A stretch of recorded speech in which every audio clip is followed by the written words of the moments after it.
மக்களே ஹாய். இன்னைக்கு சண்டே லீவுங்க. இன்னைக்கு வெஜிடபிள் பிரியாணி, போண்டா, எக் சரிங்களா?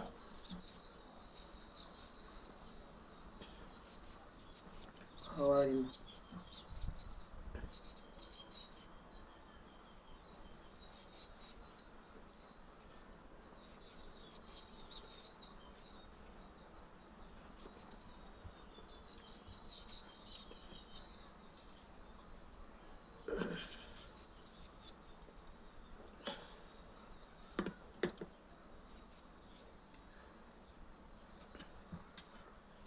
மக்களே எக்கு மக்களே போண்டா எக்கு முதல்ல எக்கு சாப்பிடுங்களா? காலையில் வெறி வருது. காலையில் எம்டி வரும் உங்களுக்கு.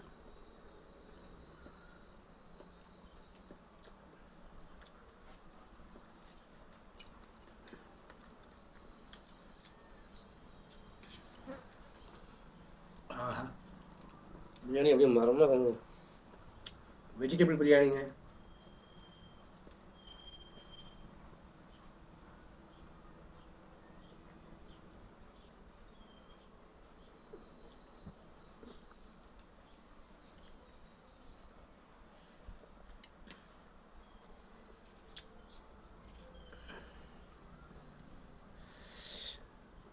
உருளைக்கிழங்கு போண்டாங்க.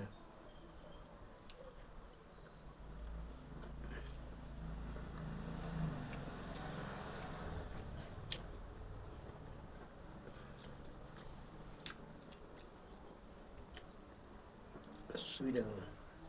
காரமெல்லாம் கம்மியாக, மசாலாவெல்லாம் கம்மியாக நல்லாயிருக்கும்.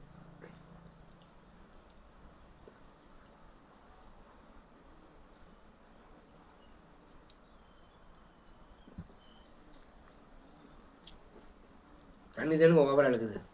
நாட்டு மாதிரி தண்ணியை குடிச்சிட்டு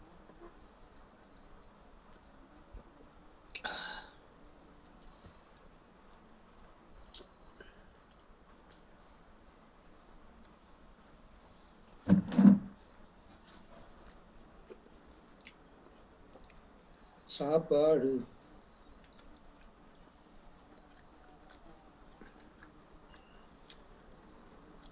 கல்யாண சமயம் காய்கறிகளும் பிரமாதம். காய்கறிகளை தனித்தனியாக பொருள் சமைப்பாங்க. நம்ம வீட்லேங்க காய்கறி தனியாக சமைக்கிறதில்ல. காய்கறி பீன்ஸ் இருக்குதுங்க, உருளைக்கிழங்கு இருக்குது, கேரட் இருக்குது, எல்லாம் ஒட்டுக்கா போட்டு சமைச்சிடுறாங்க. ரைஸ் எல்லாமே ஒட்டுக்கா சமைச்சிடுறாங்க. தனித்தனியாக சமைச்சா 3 பொரியல் ஆகுங்க. அது கேஸெல்லாம் வேஸ்ட் ஆகிருந்துட்டு எல்லாம் ஒட்டுக்கா போட்டு சமைச்சா கேஸை மிச்சப்படுத்திடுறேன்.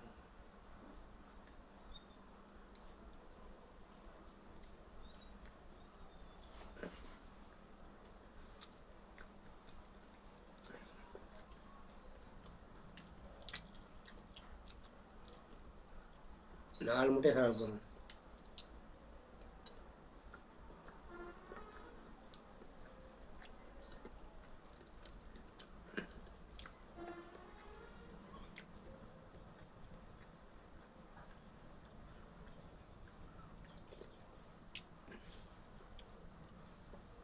தப்பாக நினச்சிக்காங்க. பாருங்கள் தண்ணிங்க, நல்லா பாருங்கள் தண்ணி.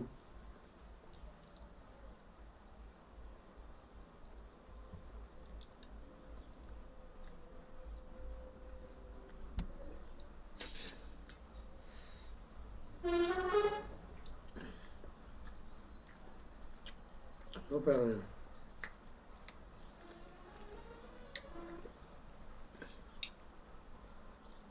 வெஜிடபிள் பிரியாணி எனக்கு பிடிச்ச மாதிரி காரமெல்லாம் அளவாக ஜம்மு செஞ்சுக்கிறேங்க. 4 எக்கு.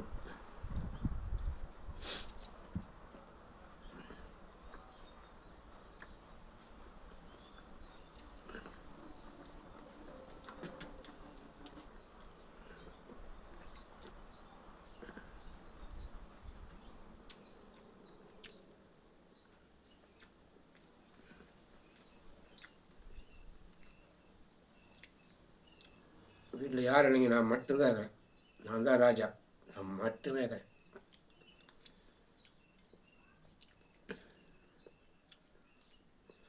நான் மட்டும்தான் இருக்கிறேங்க. நான் தனிமையிலே என்ஜாய் பண்ணணும். வீட்டில் இப்போ யாரும் இல்லை, நான் மட்டுமே இருக்கிறேன். தனிமையில் எப்படி என்ஜாய் பண்ணுறேன்னு என்னை பார்த்து நீங்கள் கற்றுக்கணும். தனிமையிலையும் என்ஜாய் பண்ண முடியும். நான் தனிமையாக இருக்கிறேன், தனிமையில் என்ஜாய் பண்ணுங்க. எதுக்கு வெட்டியில் போய் ஊர் சுற்றிட்டு அங்கே இங்கே சுற்றிட்டு, ஒரு நாள் லீவு கிடைக்குது, ஃபுல்லாக வீட்டில் ரெஸ்ட் எடுக்கணும்.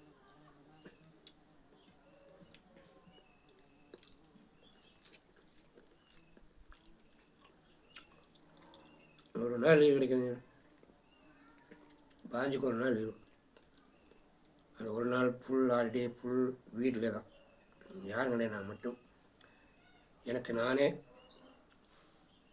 ஹாபிடே, சண்டே ஹாபிடே. அதாவது தனிமையில் இனிமை கண்டுக்கிறேன் மக்களே, தனிமையில் தான் இனிமை கண்டுக்கிறேன். ஃப்ரெண்ட்ஷிப் இருக்கிறாங்க மக்களே, ஆனால் இல்லை. சொந்த பந்தம் இருக்குது மக்களே, ஆனால் இல்லை. ஃபேமிலி எல்லாம் இருக்குது மக்களே, ஆனால் இல்லை.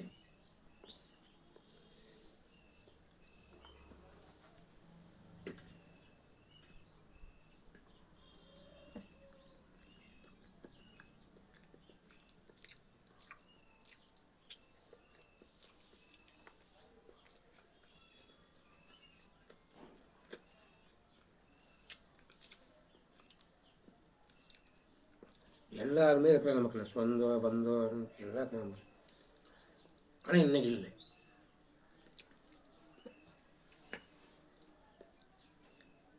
எனக்கு லீவு வைங்க, யாரும் இருக்க மாட்டாங்க. ஆனால் எனக்கு கண்டு அவ்வளோ பயம்.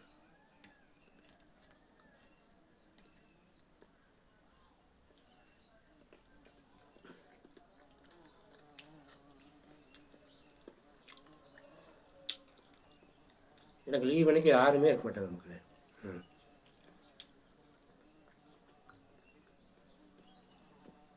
பகல் நைட்னு ஒர்க் பண்ணுவேன். இன்னைக்கு லீவு, அடுத்த வாரம் எனக்கு பகல் நைட் போட்டு. நான் பகல் நைட்னு ஒர்க் பண்ணும்போது காலையில் 7 மணிக்கு பண்ணுவேங்க, பகல் நைட் அப்படியே பார்ப்பேன். அப்போ ஒர்க் பண்ணும்போது வாங்க சிக்கன் எடுத்துக்கிறேன், மட்டன் எடுத்துக்கிறேன், முட்டை குழம்பு வச்சுக்கிறேன், அது வச்சுக்கிறேன், வீட்டுக்கு வாங்க எப்படிங்க வர்றது, பகல் நைட் பார்த்துட்டு. எனக்கு 24 ஹவர்ஸ் டியூட்டி இருக்கும்போது வைங்க, அப்போ எல்லாம் வீட்டில் இருப்பாங்க. நான் பெரிய இருக்கும்போது யாரும் இருக்க மாட்டேங்க. அது என்னமோ எனக்கு தெரியலைங்க, அப்படி அமையுது. எல்லாம் முக்கியமான சூழ்நிலை போயிருக்கிறாங்க. எனக்கு அப்படி அமைப்பு அப்படி அமையும்போது நான் என்ன பண்ண முடியுங்க? நான் தனிமையில் தான் என்ஜாய் பண்ணணுன்ட்டு விதி இருந்தால் விட்டா போயிரு கிடையாதுங்க. எதுக்கு வெட்டியில் ஊருக்குள்ளே சுற்றிட்டு எல்லாம் ஊருக்குள்ளே சுற்றுனாங்கன்னா நான் வீட்டுக்குள்ளேயே சுற்றுறாங்க. அது ஏன் கேட்குறேன், இன்னைக்கு ஜாலியாக 24 ஹவர்ஸ் தூங்கிப்பானுங்க. டெய்லி 4 மணிக்கு காலையில் எழுந்துச்சு டூட்டிக்கு போகிறேன் வைங்க. ஆனால் தூக்கம் பத்துறதில்லை. இன்றைக்கி ஃபுல்லாக 24 ஹவர்ஸ் தூங்குங்க. நாளைக்கு காலையில் 4 மணி வரைக்கும் டே ஷிஃப்ட்டுக்கு போக வரைக்கும் தூங்கும். நாளைக்கு டுமாரோ மார்னிங் 4 o'clock வரைக்கும் இப்போ தூங்குற தூக்கம். டுமாரோ மார்னிங் 4 o'clock தூங்குங்க. ஏன்னா தூக்கம் பற்றதில்லை. டெய்லி நேரத்தில் டியூட்டிக்கு போகிறதுனால தூக்கம் பற்றதில்லை. இந்த லீவு உடனே நல்லா தூங்க பண்ணுங்க. வீட்டில் யாருமே இல்லை, அமைதியாக இருக்கும்போது நான் மட்டுமே. இது மட்டும்தான் நம்ம என்ஜாய், இது மட்டும்தான், வேறு எதுவும் இல்லை.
மக்களே,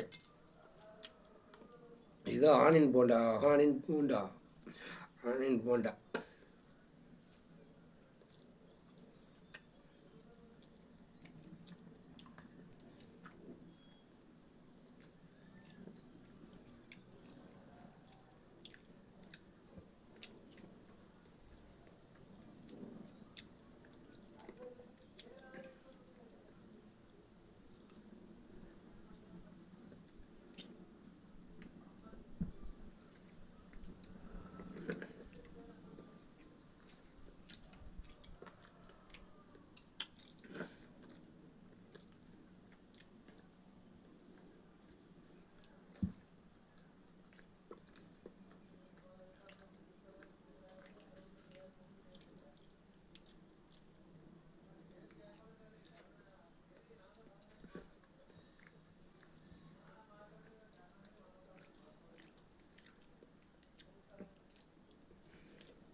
மக்களை வீட்டில் ஹெல்ப் கூட ஆள் இல்லைங்க மக்களை. இன்றைக்கி சண்டே லீவு, ஹாலிடே அன்னைக்கு எனக்கு ஹெல்ப்க்கு ஒரு ஆள் கிடையாது. மற்ற நாள் பார்த்தா கூட்டமாக நிறைய இருப்பாங்க. ஆனால் அவங்களோட பிரச்சனை டைம். இன்றைக்கி நான் எனக்கு டைம் இருக்கும்போது அவங்க இருக்க மாட்டாங்க. நம்ம எப்பவுமே கவலைப்பட மாட்டோம். தனிமையில் இனிமையாங்கிற இருக்கும் ஓகேங்களா. லைஃப் அப்படித்தானே கொண்டு போகணும். எப்பவுமே ஃபேமிலி பேசிட்டு டென்ஷன் பண்ணிவிட்டு அப்படின்னு இருக்கக்கூடாது. ஏன்னா அவங்க வேலை செய்ய தான் போய்க்கிறாங்க. இன்றைக்கி என்ன நாளுங்க எல்லாம் சொல்லிடுவேன்.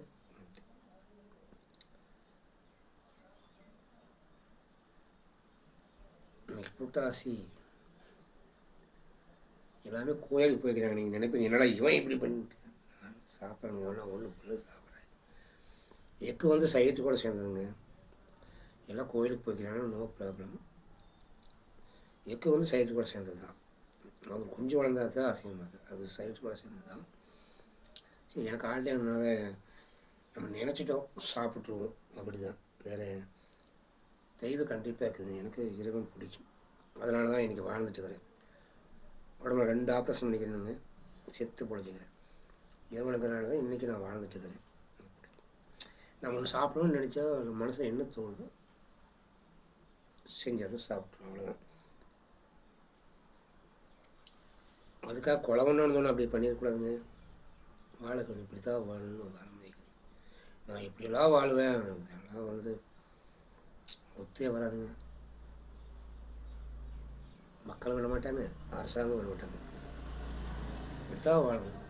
ஆமாம், இல்லை நான் இப்படி ஒரு ஆள் வாழுவேன். தனிக்காட்டு ராஜா, நீங்கள் தனிக்காட்டு ராஜா வந்தாலும் சரி, கூட்டுராஜா வந்தாலும் அப்படிலாம் வாழும். நமக்கு வரமுறை வகுத்து வாழ்ந்தான் முக்கியமே.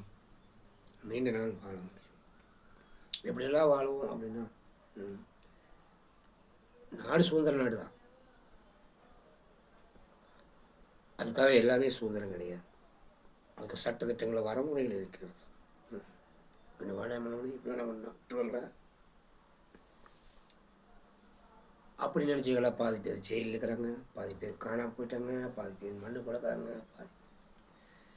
அதனாலங்க நம்ம வாழ்க்கை தெளிவு வேணும், அவ்வளோதான். நம்ம குடும்பம் உழைக்கிறோம், எண்ணம் எல்லாமே எண்ணங்கள் நல்ல அடிப்படையில் தான் எண்ணங்கள் போயிட்டு போகணும். அப்போ தான் நீண்ட நாள் வாழ முடியும். எண்ணங்கள் வந்து எல்லாமே நல்ல அடிப்படையாக இருக்கணும். ஜோக்காக வாழணும், சந்தோஷம் வாழணும், சுத்திகரங்களை சந்தோஷப்படுத்தணும். எல்லாத்தையுமே டென்ஷனாக இருக்கக்கூடாது. சுத்திகரங்களை சந்தோஷப்படுத்தணும், நம்மளும் ஹாப்பியாக வாழணும், சுற்றி இருக்கணும், ஹாப்பியாக வச்சுக்கணும். இதான் லைஃப். வாழ்ந்த ஒரு ஜென்மங்க. அவங்கள திட்டம், இவங்கள திட்டம், அவங்கள பேச, இவங்களுக்கு இன்னும் உறவை போட்டே இருக்கக்கூடாது. ஹாப்பினஸ்ஸாக வாழ்ந்துட்டு போயிட்டு இருக்கணும். ஆமாம், மற்றவங்களுக்கு புண்படாமல் ஹாப்பினஸ்ஸாக வாழ்ந்துட்டு போயிட்டு இருக்கணும். நான் இவன் அவன் உடம்புலாம் எதுவுமே கிடையாதுங்க. நம்ம உடம்பு எப்படி வச்சுக்கணும் நம்மளுக்கு தான் தெரியும் இல்லைங்களா? சில பேர் இப்போ உடம்பை எப்படி வச்சுக்கிறாங்கன்னு கேளுங்க. அப்போ ஒரு 100 கிலோ கோழி பைக்குது, 100 கிலோ சாக்கு பைக்குது. அந்த சாக்கு பை 100 கிலோ தான் நமக்கு பிடிக்கும். ஓகே, 100 கிலோ சாக்கு பைக்குது, ஒரு 5 கிலோ குறைச்சா போடலாம் சரிங்களா? அது 200 கிலோ துணிக்கிற மாதிரி துணிச்சுட்டு இருந்தீங்கன்னா சில பேர் இன்றைக்கி உடம்பு அப்படி தான் வச்சுக்கிறாங்க.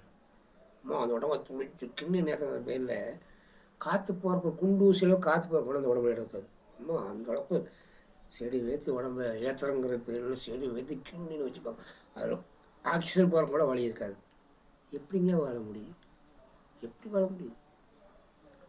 உடம்புலாம் லூஸ் காங்கிரட்டா அப்படியே இருந்ததெல்லாம் ரத்தம் போய் வரும். உடம்புலாம் அப்படி இயல்பாக. ஆமாம், நம்ம ஹாப்பியாக இரு, லூஸாக நம்ம எதாவது என்ன எப்படி சொல்கிறது தெரியல. ஹாப்பினஸ்ஸாக லூஸாக இருக்கணும், அப்படி இருக்கணுங்க. அப்போ தான் நீண்டு இருக்கணும். உடம்பு கிண்ணுன்னு வச்சுக்கோ, டைட்டாக வச்சுக்கோ. உடம்பு கிண்ணுன்னு சதையே கிண்ணுன்னு தான் எங்கள் நரம்புலாம் ரத்தம் போகணுமா, ரத்தம் போகணும், ஆக்சிஜன் போகணும், கொலஸ்ட்ரால் இதெல்லாம் போய் வரணும்ல. அப்போ அதை ஃபுல்லாக ஏற்றி போகிறக்கே வழி இல்லாமல் நீங்கள் தடுத்து வச்சிட்டிங்கன்னா அப்போ என்ன நடக்குது? அங்கே தப்பாக தான் நடக்கும் சரிங்களா? அப்படிலாம் இருக்கக்கூடாது சரிங்களா? சாப்பிட்டா உடம்புக்கு நின்று போகணும், சாப்பிட்லாம் உடம்பு உள்ள போயிடணும், வயிறு உள்ள போயிடணும், சாப்பிட்டா லைட்டாக உடம்பு போட்டு போகணும், சாப்பிட்லையோ உடம்பு உள்ள போயிடும். இப்படித்தானே இருக்கணும். எப்போ பார்த்தாலும் இப்படியே இருந்துட்டு இருந்தால் சாப்பிடாட்டியுமே அப்படியே இருக்குது, சாப்பிடுங்க அப்போ உடம்புல அங்கே என்ன இருக்குது அது ஓசனை. அப்போ என்ன நடக்கும்? அது தப்பானது. நீ உடம்புக்கு இன்னும் தான் அப்படி பாடி போயிட்டு கிண்ணுக்கிற எந்த உடம்பும் நீண்ட நாள் வாழாது. இதுவுமே அடிப்படைங்க. கிண்ணுக்கிற எந்த உடம்பும் நீண்ட நாள் வாழவே வாழாது. இது ரத்தம் அந்த ஓசு தானே. அது என்ன நரம்பெல்லாம் எப்படி இருக்குதுங்களா? அது மூளையிலே எடுத்து சிம்பிளாக முடி மாதிரி இருக்குது. உடம்பு எடுத்துட்டாங்கன்னா ஒரு லைட்டாக எப்படி ரத்தம் போய் வரும். நீங்கள் கிண்ணு உடம்பு எடுத்து வச்சிட்டிங்கன்னா ரத்தம் போகிறப்ப வழி இல்லை, ஆக்சிஜன் போகிறப்ப வழி இல்லை. எப்படி அந்த உடம்பு வாழும்? அது தவறு.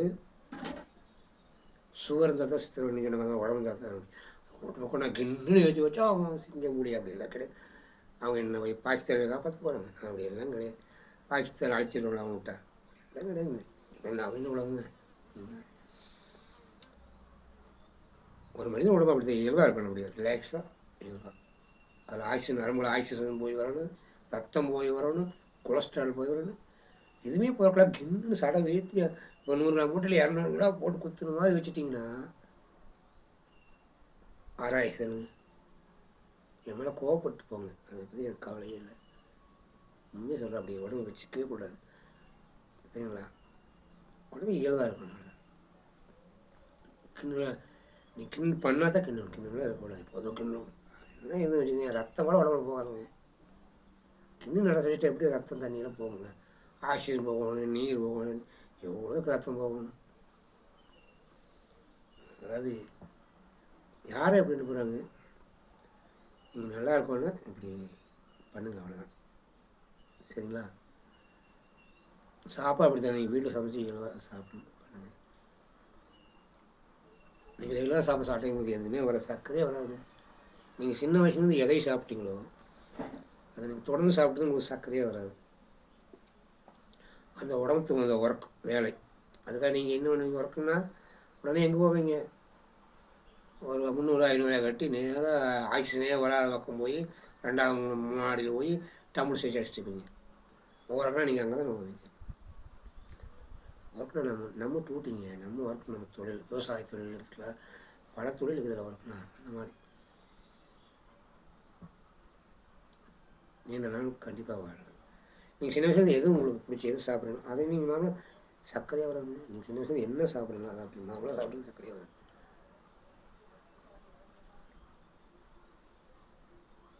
தெரியல. ஓகே, நான் பேசி காலத்தை ஓட்ட விரும்பல.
உடம்ப வளர்த்தக்கூடாதுங்க, சரிங்களா? நீங்கள் வகத்தை வளர்த்தியோ உடம்ப வளர்த்தீங்கன்னு வைங்க, கண்ணமெல்லாம் வந்து பார்க்க அழகாக இருக்குது, அது பின்னாடி ஆகுது, சரிங்களா? அதுக்கு மாதிரி நீங்கள் 8ஆம் படிக்கிட்டு 18ஆம் படிக்கிட்டு அந்த மாதிரி இருக்கிறது ஆகுது.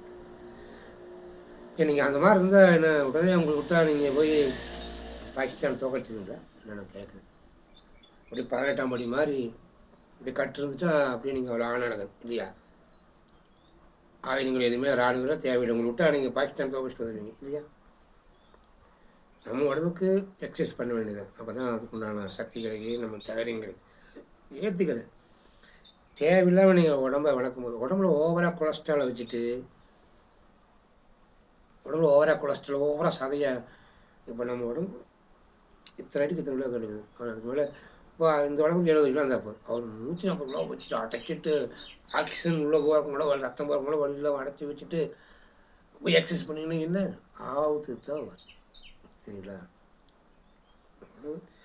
உடம்பு நரம்புல ரத்தம் போகணும், ஆக்சிஜன் போகணும், சரிங்களா? கொஞ்சம் கொஞ்சம் கொலஸ்ட்ரால்லாம் போகணும், எவ்வளோ இருக்குது உள்ள கின்னு உடம்பு படத்தை வச்சு அப்படி விவசாயம் கின்னு என்ன இதில் ஆபத்து அப்படியே கூடாது. இல்லை 18ஆம் படிக்கணும் உங்களை போகிற அப்படியே எக்ஸசைஸ் பண்ணி நாள் போகிற விட்டு அப்படியே பாகிஸ்தான் ஒரே நாளைக்கு தோக்கச்சிட்டு இல்லை இன்னும் கேட்குறேன் நான் இல்லை கிடையாதுங்க. உங்கள் உடம்பு நீங்கள் காப்பாற்றிங்க அதில் எக்ஸசைஸ் பண்ணுங்கள் வேண்டாங்க. நாமளும் எக்ஸசைஸ் பண்ணுங்கள் உடம்பு ஆரோக்கியமாக இருக்குது அவ்வளோ. அதே விவசாயம் பண்ணுறாங்க நல்லா கிணறு வெட்டுறாங்க நல்லா விளையாண்டு செஞ்சால் எக்ஸசைஸ் தேவையில்லை சரிங்களா. உடல் உழைப்பால் செய்கிற எந்த வேலைக்கும் எக்ஸசைஸ் தேவையில்லை. ஒரு ஆஃபீஸ் வேலைக்கு போகிறீங்க நேம் பார்க்குறீங்க அவங்களாம் வந்து எக்ஸசைஸ் பண்ணணும். அதுக்காக காற்றோட்டமாக எக்ஸசைஸ் பண்ணுங்கள் காட்டுக்குள்ளே செய்யணும். அதை விட்டு போட்டு ஏசியனுக்குள்ளே போய் கண்ணாடியெல்லாம் அடைச்சி வச்சுட்டு நான் செஞ்சேன்னு உடனே கறி ஃபுல்லாக சாப்பிட்டு எல்லாமே ஃபுல்லாக தின்ட்டு வகுத்துல இடமே எல்லாம் தின்னு போட்டு அப்புறம் போய் எக்ஸசைஸ் பண்ணால் அது எங்கே போகுன்னு நான் கேட்குறேன். அது எங்கே போகுது இடம் கொடுங்க. உங்களையும் நிறுத்த முடியாது இந்த உலகத்தையும் நிறுத்த முடியாது. என்னவோ பண்ணுங்க. நான் என்ன சொன்னால் கோமாளி சொன்னாங்க இவனால சொல்ல மாட்டாங்க. 10 கிலோ மாடிக்கிற டெய்லி சாப்பிட்டா எக்ஸசைஸ் பண்ணால் அது அப்படியே ஓடிடுமா? ஓடவே ஓடாது. எங்கே ஓடு ஓவராதுன்னா ஜீரணமே ஆகாது. எங்கே ஓடுன்னு நான் கேட்குறேன். கணைகள் எல்லாம் பாதிக்கப்பட்டு பிரச்சனை ஏற்படுனால ஆரம்பத்தில் ஓவராக கணைகள்லாம் பாதிக்கப்பட்டால் சோழி சுத்தம். கணையம் பாதிக்கப்பட்டாலும் எல்லாம் வேலை முடிஞ்ச அப்புறம் ஊனையெல்லாம் பாதிக்கப்பட்டு சோழி சுத்தம். அது ஏன் பாதிக்கப்படுது? ரெஸ்ட்டு கொடுங்க. எக்ஸசைஸ் பண்ணுறாங்க ஃபுல்லாக திங்க எக்ஸசைஸ் பண்ணுங்க ஃபுல்லாக திங்க அது ரெஸ்ட்டே ஒர்க் அவுட் பண்ணிக்கிட்டா என்ன ஆகுது? கணையம் பாதிக்கப்பட்ட என்ன ஆகுது? ஒன்றும் ஜீரணமாகாது. மூளைக்கு ரத்தம் போகாது, அங்கே ரத்தம் போகாது, இதுக்கு ரத்தம் போகாது, எல்லாம் வந்துடு கொலஸ்ட்ரால் எல்லாம் ஏறுது. ஓகேங்களா? தவறு பண்ணாதீங்க. ஃபுல்லாக நீங்கள் கறி திம்போம் ஃபுல்லாக எக்ஸசைஸ் பண்ணால் சரி. எக்ஸசைஸ் பண்ண முடியாது எங்கே போயிருங்க நீங்கள் சாப்பிட்டு எங்கே போகக்கூடாது. கணையம் பாதிக்கப்பட்டது ஜீரணம் டெய்லியும் பண்ணி பண்ணி அது ஓஞ்சி இதையும்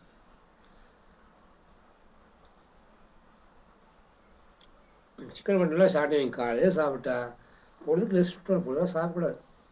நைட் லைட்டாக சாப்பிட போகுது. ஆமாம் அது ரெஸ்ட். நீங்கள் எல்லாம் 3 வேளை சிக்கன் மட்டன் ஜிம்முக்கெல்லாம் அவங்க காசு சம்பாதிக்கணும். நீங்கள் அவங்க வச்சு நீங்கள் ஆம்ஸ் வச்சுட்டு 100 ரூபா சமாளித்து அப்படி கிராமத்தை போல காப்பாற்றினீங்களா? நீங்கள் இந்த நாடு சட்டத்தட்டு இருக்குது எல்லாம் இருக்குது அப்படின்னா அவங்க பண்ண முடியாது. திறமைக்குங்க 10 பேர்த்த நீங்கள் அடிக்க முடியுமா? அப்படின்னா கிடையாதுங்க.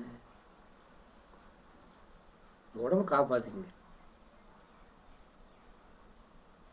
என்னோட நீங்களே எக்ஸசைஸ் பண்ணால் அது கூட எங்கள் கின்னு உடம்பு ஏற்றி வச்சுட்டு உள்ள ஆக்சிஜன் போகாது, ரத்தம் போகாது, காற்று போகாது. அப்படியே பண்ணுங்க.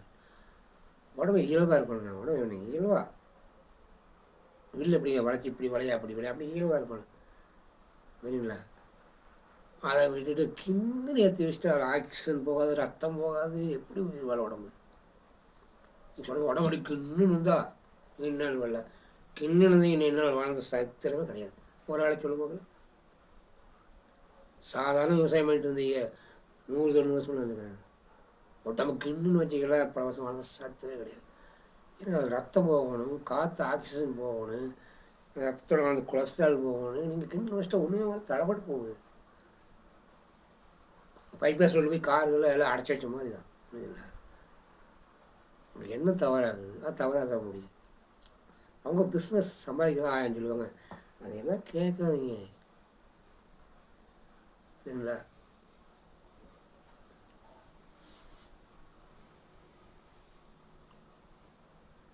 நல்லா சொல்லிட்டேன். நீங்கள் தப்பாக இருந்தால் நம்ம ஒன்றும் பண்ண முடியாது. நல்லா சொல்கிறோம். விருப்பம் தான் எடுத்துக்கோங்க. இங்கே கிண்ணு எழுதிட்டேன், இங்கே கிண்ணு எழுதிட்டேன். எனக்கு ரத்தம் போகிறக்கு வழி விடுங்க. காற்று ஆக்சிஜன் போகணும் எல்லா பக்கமுமே. அப்போ தான் இந்த உடம்பு உயிர் வாழு. கிண்ணு ஏற்றி வச்சிட்டிங்கன்னா ஆக்சிஜன் போக ரத்தம் போக அப்போ எப்படி வாழுங்க? எனக்கு புரியல. நல்லா சொல்கிறேன். நீங்கள் வாழணும்னா கிண்ணுலாம் ஏற்றாதீங்க. தப்பு.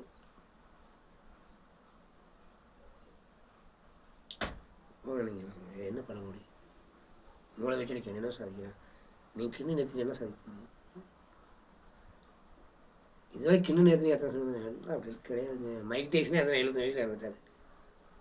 சாதாரண விவசாயம் பண்ணால் 85 வருஷம்ல எங்கள் பெரிய நாள் 85 வருஷங்க. அவர்களே எக்ஸசைஸ் பண்ணல. அவர்களே விவசாயம். மைக் டைசன் உங்களுக்கு தெரியுமில்ல 75 வயசில் இருந்தார். அவ்வளோ கிண்ணு நேற்று 120 வாழ்ந்தார். அப்படின்னா கிடையாது.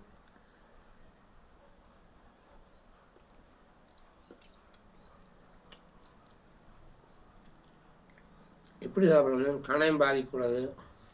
நீங்கள் ஓவராக ஓய்வுலாம் காட்டுங்க, கணையமெல்லாம் பெயில் ஆகுது. அதுக்கு ஒரு ஓய்வு ரெஸ்ட்டு கொடுங்க. ஒரு வரமுறையாக இருக்குதுங்க, அது எப்படி சொல்ல தெரியல. நான் சொன்னால் நம்ம டாக்டருக்கெல்லாம் படிக்கல. டாக்டருக்கு படித்தோன்னா நம்புவாங்க, நம்ம மூஞ்சி நம்ப மாட்டோம். நம்மளுக்கு எதுவும் அந்த வேணும் மக்களே. ஓகே, நம்ம ஏதோ பேசிட்டோம். தவறு எதுவும் இருந்தால் மன்னிச்சிடுங்க. ஏதோ சொல்லணும்னு தோணுச்சு, சொல்லணும், அவ்வளோதான். அப்படி இருந்தால் வாழலாம் அப்படின்னு ஏதோ சொல்லணும்னு தோணுச்சு. தவறை தான் மன்னிச்சிடுங்க. லைக் பண்ணுங்கள், பெண் பட்டவங்க சப்ஸ்கிரைப் பண்ணுங்கள் மக்களே. பாய்.